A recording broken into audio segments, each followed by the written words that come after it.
সকাল থেকেই আজকে বৃষ্টি শুরু হয়ে গেছে। ওয়েদারটা বৃষ্টির পরে খুব সুন্দর লাগছে, খুব ভালো লাগছে। আর ওয়েদার ভালো লাগলে আমার মনটাও ভালো লাগে। অনেক কাপড় চোপড় ছিল, আগের দিন দোল ছিল, দোলে সমস্ত জামা কাপড়, অনেক ড্রেস পোশাক অনেক অনেক নষ্ট হয়েছে, মানে বালি বালি হয়েছে। আবির খেলা হয়েছে, তার জন্য অনেক জামা কাপড় বেরিয়ে গেছে, 3-4 জনাকার ড্রেস বেরিয়ে গেছে, নোংরা হয়েছিল। তো সেগুলো সমস্ত সার্ফে ভিজিয়ে সকাল সকাল একদম কাচতে বসে গেছি। তো কেচে সমস্ত কিছু তারে, প্রত্যেকটা তারে মেলে দিলাম। আর বাড়ি ভর্তি হয়ে গেছে এই তার, এই তার, এই তার। পুরো আমার ড্রেস আছে, ছেলের ড্রেস, হাজব্যান্ডের ড্রেস, সমস্ত কিছু 3-4টে সেট। মানে আমি তো সকালে একবার আবার বাইরেও মেলেছি, এগুলো বাইরে মেলা আছে। সকালে একবার স্নান টান করে পুজো দিয়েছি, বাসন ধোয়া হয়ে গেছে আমার। তারপরে আবার সে রং মাখা হয়েছিল, আবার স্নান করা হয়েছিল, এর জন্যই এত জামা কাপড়। তো আজকালকে ভাত ছিল অনেক, তার জন্য আজকে এটা তেলানি করে নিলাম। তেলানি ভাত ভাজা, অনেকে ভাত ভাজা বলে, আমরা তেলানি বলি।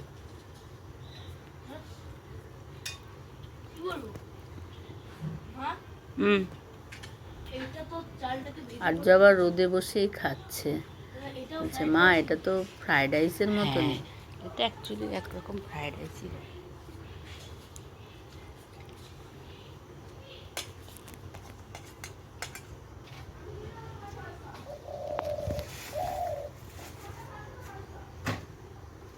বাজার থেকে সমস্ত জিনিস এনেছে, মুদিখানা, সার্ফের প্যাকেট ছিল না, সার্ফ শেষ হয়ে গেল কাচতে কাচতে। তো নিয়ে এলো আবার সার্ফ নিয়ে এসেছে, চিনি নিয়ে এসেছে, আরও টুকিটাকি মুদিখানার দরকার ছিল সেগুলো নিয়ে এসেছে, যেগুলো শেষ হয়ে গেছে টুকিটাকি জিনিস সেগুলো নিয়ে এসছে।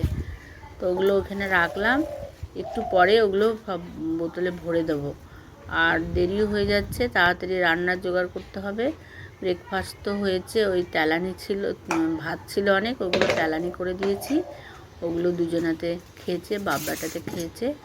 আর আমি কিছু খাইনি এখনও, পরে খাবো। ভাবছিলাম যে বাসি রুটি ছিল, রুটি গরম করে দুধ দিয়ে খেয়ে নেবো, এটাই ভেবেছি। তো তরকারি পাতিগুলো আগে কেটে নিই। সজনে ডাঁটা, আজকেও সজনে ডাঁটা দিয়ে উচ্ছে দিয়ে একটা তরকারি করব। না ভাবছি কী করব, উচ্ছেগুলো রয়েছে সেদিনকার উচ্ছেগুলো, অনেকগুলো উচ্ছে ছিল। তো উচ্ছেগুলো একদিনে শেষ হয়নি, 3 দিন হয়ে গেল। একদিন উচ্ছে এনেছে, 3 দিন রান্না হলো, আজকে হলো। আজকে আর সজনে ডাঁটা দিয়ে করবো না, আজকে উচ্ছে দিয়ে আলু দিয়ে ভাজা ভাজা করব। আলু যদি হাজব্যান্ডকে জিজ্ঞেস করি, আলু যদি দিতে বলে দেবো, নাহলে শুধু পেঁয়াজ দিয়ে ভাজা করব, দেখি ওকে জিজ্ঞেস করি।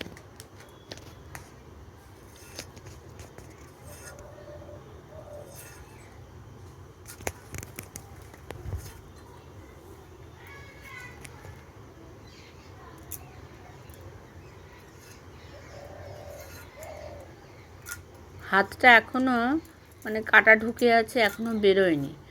আর এই সবজি কাটতে, মাছ ধুতে, কাচাকুচি করতে, মশলা বাটতে সব কিছুতেই অসুবিধা হচ্ছে, কিন্তু তাও করতে হবে, কিছু করার নেই। ঠিক আছে, করতে তো হবে, ধরো নাহলে কী করবে।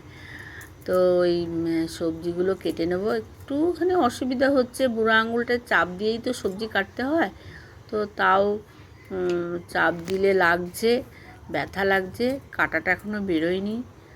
তো ডাক্তারখানা যাওয়া হয়নি, ওষুধও খাওয়া হয়নি, ডেলি ভাবছি যাব, যাওয়া হচ্ছেই না। কাজে কাজে দিন সারাদিন পেরিয়ে যাচ্ছে। তো ধনে পাতা সেদিন নিয়ে এসেছিলো, ধনে পাতাগুলো বানানোই হয়নি, কিছুই করা হয়নি। ওই অল্প অল্প তরকারিতে দেওয়া হয়েছিল, আর বাকি চিকচিকির মধ্যে ভরে রেখে দিয়েছিলাম।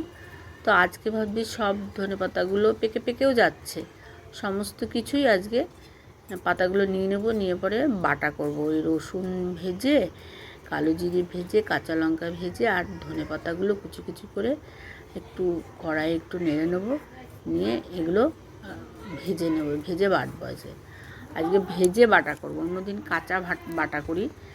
হাজব্যান্ড আবার কাঁচা বাটা বেশি পছন্দ করে, মানে কাঁচা পাতা, দুটো রসুন কাঁচা, তারপরে একটু তেঁতুল বা একটু টমেটো দিয়ে, একটু কাঁচা লঙ্কা দিয়ে ওটাকে বেটে তারপরে আবার নুন, তেল, কাঁচা তেল, নুন দিয়ে ওটাকে একটু মেখে ও খায়। ওটা আবার ওদের খুব পছন্দ। আর আমার পছন্দ একটু ভেজে নিলে আমার আবার একটু ভালো লাগে বেশি। তো ওকে বললাম, ও বললো ঠিক আছে তাহলে আজকে করো, ওই পেঁয়াজ দিয়ে আর উচ্ছে দিয়ে ভাজা করো, কাঁচা লঙ্কা, কালো জিরে ফোড়ন দিলে বেশ ভালো লাগে। তো আজকে তাই করব। আর ওদিকে আলু কেটে নিয়েছি, আর এই সজনে ডাঁটাগুলো দিয়ে আলু দিয়ে আর একটুখানি চিংড়ি মাছ আছে, ওই চিংড়ি মাছটা দিয়ে এটা দিয়ে একটা তরকারি বানিয়ে নেবো।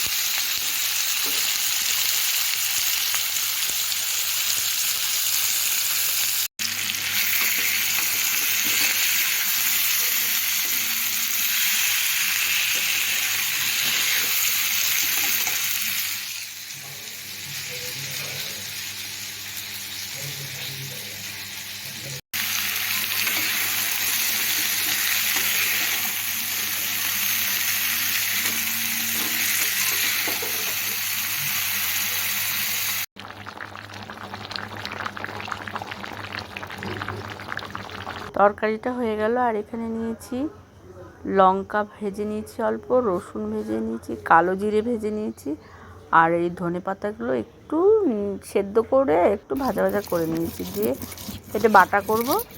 বাটা মানে 3-4 বার বাটতে হবে, 3-4 বার বাটলে এটা মিহি হয়ে যাবে।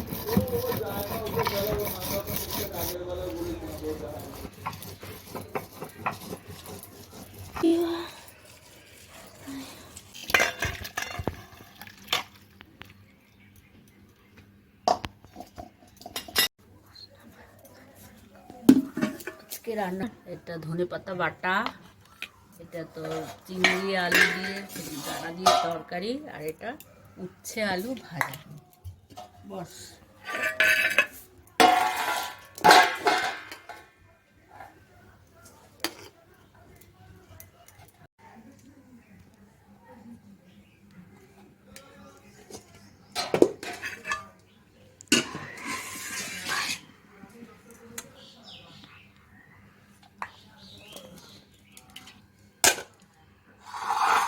বসো।